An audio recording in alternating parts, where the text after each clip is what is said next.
that this administration has systematically imposed the toughest sanctions on Iran ever.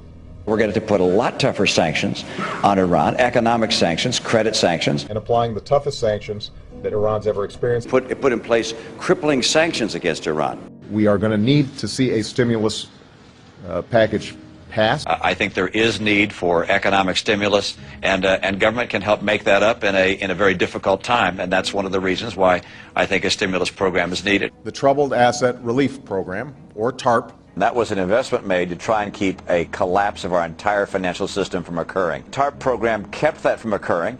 I know a lot of my fellow conservatives aren't happy with me that I supported the plan. I don't call it a bailout, I call it a rescue plan. These targeted initiatives are right, and they are needed. The president ultimately did what I suggested. We must engage contractors across the nation to create jobs rebuilding our crumbling roads, bridges. We have thousands and thousands of structurally deficient bridges. We have roads that are in terrible disrepair. I'm in favor of the line item veto. I exercised it 844 times. Thank heavens we have the line item veto, and I'd like to see it at the federal government level as well. We need it. He's a pretty skilled expert at dealing with recessions and depressions and studying how you avoid depressions. As an expert on the causes of the Great Depression, I'm sure Ben never imagined that he would be part of a team responsible for preventing another. And he's done a pretty effective job keeping us from having a total financial meltdown. And that is why I am reappointing him to another term as chairman of the Federal Reserve. Yes, I would have, and I do believe that it's appropriate.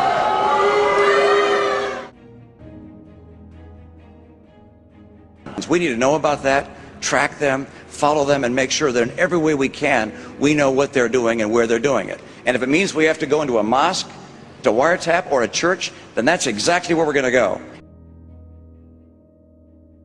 Tim Geithner is as sharp and as skilled a public servant as we have. I must admit that I was pleased. He's a person of accomplishment and skill. I think he's a very bright individual.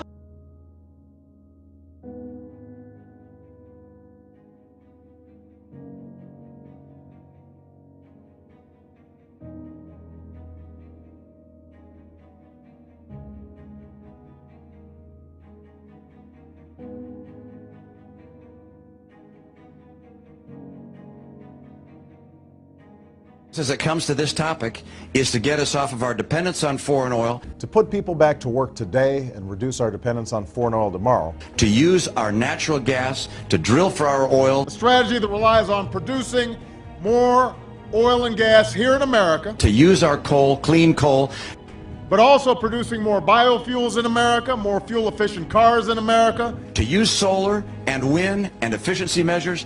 That's my priority. more wind power in America, and more solar power in America. I support background checks for people who are going into a store or whatever and buying a weapon. I want them to have a background check to make But sure. you stand by your to make support sure, of the Brady to make sure that the crazies don't buy guns. We can make certain that those who are mentally deranged are not getting hold of handguns. Law-abiding private United States citizens. Law-abiding gun owners all across America.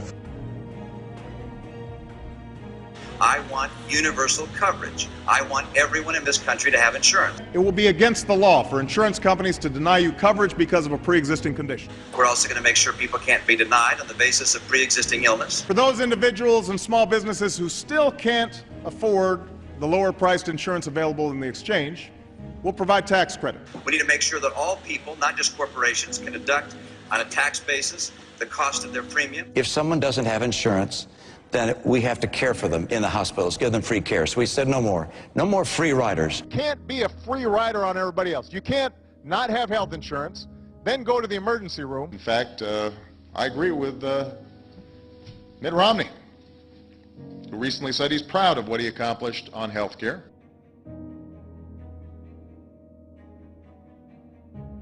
And as Commander-in-Chief, I have determined that it is in our vital national interest to send an additional 30,000 U.S. troops to Afghanistan. I think he's made the right decision with regards to Afghanistan in general direction.